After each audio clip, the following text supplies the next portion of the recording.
Lille et avec ce matin l'avocat et écrivain Richard Malka pour son tout dernier livre Après Dieu, publié chez Stock. Et c'est l'heure maintenant de parler série avec Héloïse Goua. Et ce matin, vous êtes venue faire un mea culpa. Héloïse, pourquoi ? Est-ce que vous êtes trompée dans une chronique ? Vous avez dit une bêtise peut-être ? Pas à ce que je sache, je crois que je me trompe jamais. C'est vrai. Non, je m'excuse d'être complètement passée à côté d'une série d'action géniale. C'est sorti en novembre et je sais pas ce qui m'est arrivé. Je n'en ai entendu parler que la semaine dernière grâce à des amis.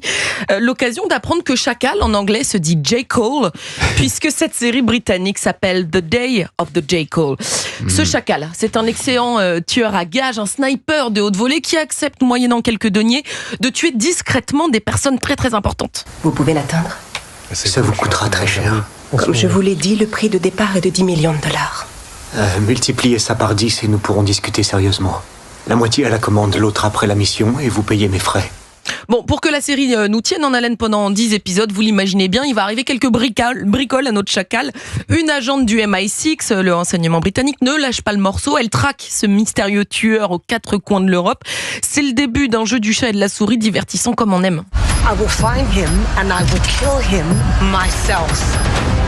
Je le trouverai et je le tuerai moi-même. Voilà pour la traduction. Et Richard Malka qui nous disait qu'il est justement en train de regarder cette série. Vous allez nous dire ce que vous en pensez, mais dites-nous vous d'abord pourquoi vous pensez, Héloïse, qu'elle est particulièrement réussie. Et plutôt que de vous donner mon avis, pour une fois, je suis allée faire un petit micro-trottoir. J'ai interrogé des gens au hasard qui ont vu la série et les avis sont plutôt dithyrambiques. La série est géniale parce que tu te surprends à aimer des méchants et à détester des gentils et tu te demandes pourquoi, et c'est là où tu te dis que c'est très complexe et c'est rare dans une série. Il y a beaucoup de suspense, mais c'est surtout une série qui va faire vibrer votre petit cœur. Le mien ne s'en est toujours pas remis. Vous allez avoir, je préfère vous prévenir, des sentiments pour le personnage principal. Parce qu'il est beau, il tue des gens et on l'aime. C'est hyper longtemps que j'avais pas vu une série comme ça. On peut pas décrocher une seconde, on a envie d'y retourner, on se couche hyper tard. Le Chacal, non, j'ai pas vu ça, non, je suis pas sûr que ça m'intéresse. Bon, Julien Pichenet.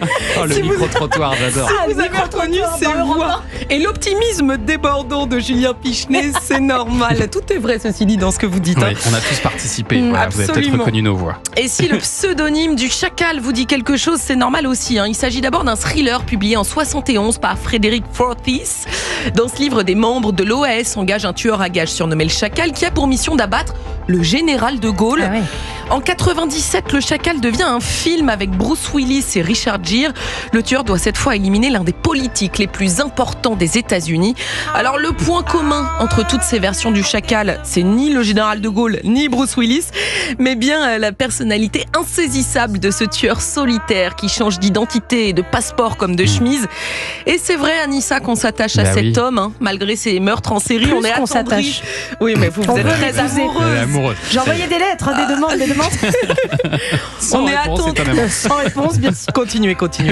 On est attendri par sa sensibilité et ses remords, le jeu et le physique de l'acteur Eddie Redmayne. Et en effet, pas pour rien. C'est un thriller assez classique finalement dans son pitch, mais ultra efficace, notamment grâce aux scènes d'action qui ont dû coûter un peu plus cher que le café qu'on sert ici à nos invités. Bref, c'est divertissant, c'est britannique, c'est donc un grand oui. Toute l'équipe de Culture Média valide, sauf Julien Pichenet, mais est-ce vraiment bien grave ? Je ne suis pas sûre. Non, mais il s'est arrêté en 84. C'est très James Bondien, on peut le dire comme ça, Richard Malka. Oui. Mais même le générique. Pour le coup, Et le générique, alors là, on a l'impression d'entendre Adèle, mais c'est pas du tout Adèle qui chante. Céleste. Mais c'est très réussi, c'est très rythmé et franchement, c'est du divertissement efficace. C'est très efficace. Alors j'aime beaucoup. J'ai préféré la série sur Netflix à l'aube de l'Amérique en français.